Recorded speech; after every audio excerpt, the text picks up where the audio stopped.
All of us have shadows hidden within the narrative of our past. Ghosts of events, of choices, of past actions that continue to haunt us. Teenagers return to their now abandoned elementary school, hoping to reconnect with a place that they had bonded with as children. Instead, they learn that while you can never return to the past, sometimes the past can find you.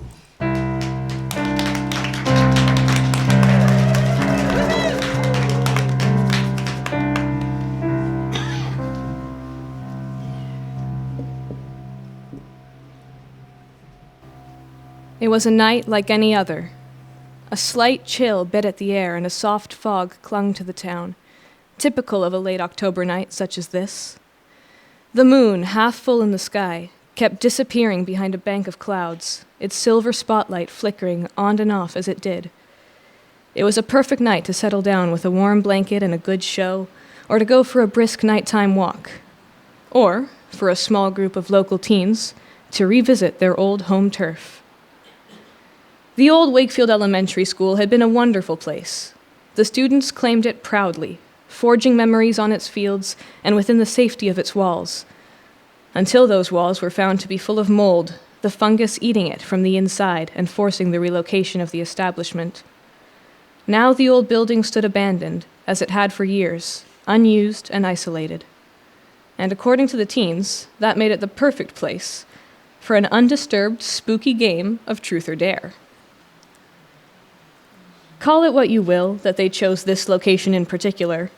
Nostalgia, coincidence, fate. But what happened that night would not have come to pass had they gone elsewhere. And they never would have learned the truth about what they themselves had unleashed. As they entered the premises, the teens got a good look at what had changed since they'd left all those years ago. The beautiful tree under which they'd played as children was now uprooted, along with the playground structures, leaving dark earth where it once had been. Smaller branches that they once were able to hide in and lean on seemed minuscule now, to the point where it was unfathomable that they'd ever been able to support their weight. The grounds no longer looked lively as they once had. All that was left of their former light were the memories that the visiting teens played back in their heads, the images superimposed on the terrain in a pleasant reverie. The group settled in a haphazard circle at the base of what was once a mighty tree and began to fire off questions and dares. Laughs were had, lines were playfully crossed, and things seemed to be going fine. But the longer they stayed, the more they noticed a shift in the air. With greater frequency as the minutes ticked by, someone would stop mid-sentence, thinking they'd seen something from the corner of their eye. Others would glance over their shoulder, with a feeling of being watched, and no explanation for the sudden discomfort that had crept up on the group. Eventually, someone suggested they change locations, and the teens slowly got up, preparing to take their game elsewhere. But as they took their first few steps towards the property's exit, they finally saw it, in more than just their peripheral vision. It was a child, but not just any child. A solitary member of the group stumbled back with a gasp, recognizing the apparition on sight. Herself. A smaller, younger version of herself, from when she had attended this very school. The others jumped away from the vision barely a moment later, watching with wide eyes as it scampered across the schoolyard and then flickered out of view. Mutters of fear and confusion rose from the teens, their eyes darting around in search of an explanation for the inexplicable sight. As they scanned the yard, the mutters became gasps and yelps as more apparitions appeared. In a matter of seconds, each teen had spotted their past self counterpart, and each one of them was beyond ready to leave the schoolyard behind. They had not gone there that night to be plagued with phantoms of the past. As one, they began to run, dashing for the property line, wanting to return to the safety of Wakefield's streetlights. For surely the phantom memories would only haunt the place where they'd been made. Surely they wouldn't follow them back to the waking world.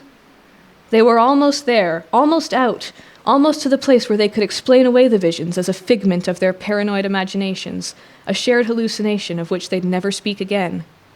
Almost there, but not quite, and not fast enough to miss the scariest vision of all. They saw it before it could see them, and they were able to change course, diving for cover. This phantom was no memory. This was a ghoul, a nightmare creature, stalking the property's perimeter like a territorial beast and shaking its head as though emerging into wakefulness after a long sleep. It glowed with an unearthly greenish light. Where it tread, bright mold sprung up in its footsteps. In their hiding place, the teens crouched, petrified, clinging to each other's wrists in a death grip, jamming their fists into their mouths to keep any screams at bay. Each one was thinking the same thing. What the hell is that? The fungal ghoul swept its gaze across the grounds, its eyes coming to rest where the other apparitions had congregated. While some of the teens kept their eyes fixed on the terrible creature, others turned to follow its line of sight to where their past selves sat together, and pieces began clicking into place. All children stand by some form of ghost story or another at some point in their lives.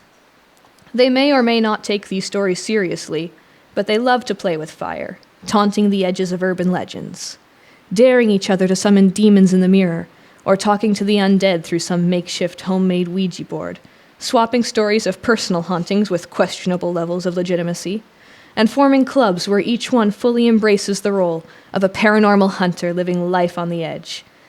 But no matter how nervous these games may make them, they know in the back of their minds that what they're playing with isn't really out there. So when one of them, on a late October school day several years ago, brought a weathered book to the playground and claimed it was a book of spells, they'd all jumped on board. They had drawn out the runes and gathered various scraps of ingredients from around the yard, getting into the Halloween spirit by playing sorcerer, knowing full well it was just a game and unsurprised when nothing happened. When a jolt had gone through each of them, they buzzed excitedly about it and claimed that it was their ritual working when, really, they knew it was nothing more than the effect of their shared excitement, amplified by their imaginations. But as they watched the memory of that day unfold before them now, they saw things that had been invisible to them all those years ago. They saw the runes they had scratched in the dirt with a broken stick light up blue-green, saw the energy being pulled from the ground, and saw it accumulate into a blinding flash as their past selves dissolved into excited chatter. They watched as whatever they had summoned twined through the air, seeped into the school's walls, and then faded from their view, along with the apparitions of the unwitting children they once had been. They all held their breath, waiting for the ghoul at the property's perimeter to disappear as well, but it remained. The creature's eyes were fixed on the spot where the apparitions had faded away, with the look of something that had just witnessed God, or its own genesis. It moved towards the old school building, slowly, and the teens felt a weight settle in their bones as they realized precisely what they'd just seen. Their little ghost hunters club from way back then had been more than a childhood folly. They had summoned, or perhaps created, a creature of the paranormal world that had then taken up residence in the same place that, not long after, was found to be unsalvageable and left to rot in the mold filling its walls. Mold of the ghoul's creation, judging from the fungus trailing from its footsteps, and by that logic, mold of their creation. They watched as the ghoul reached the abandoned school's walls and seeped inside, out of sight. After a long pause, once they were sure the coast was clear, the teens got up and sprinted away, off of the property that they had unknowingly condemned. The knowledge that they'd once been able to summon this power rattled in their core with every step and continued to swirl in their minds even once they'd reached the safety of their homes and beds. Some made vows that night, vows to never again dabble in what they didn't understand. But others turned the implications over, studied them from a different angle, and prodded at the possibilities. If they'd been able to unleash something like that in the past, what else could they do in the future? That was Leia Ranger-Drouin with Elementary Ghoul.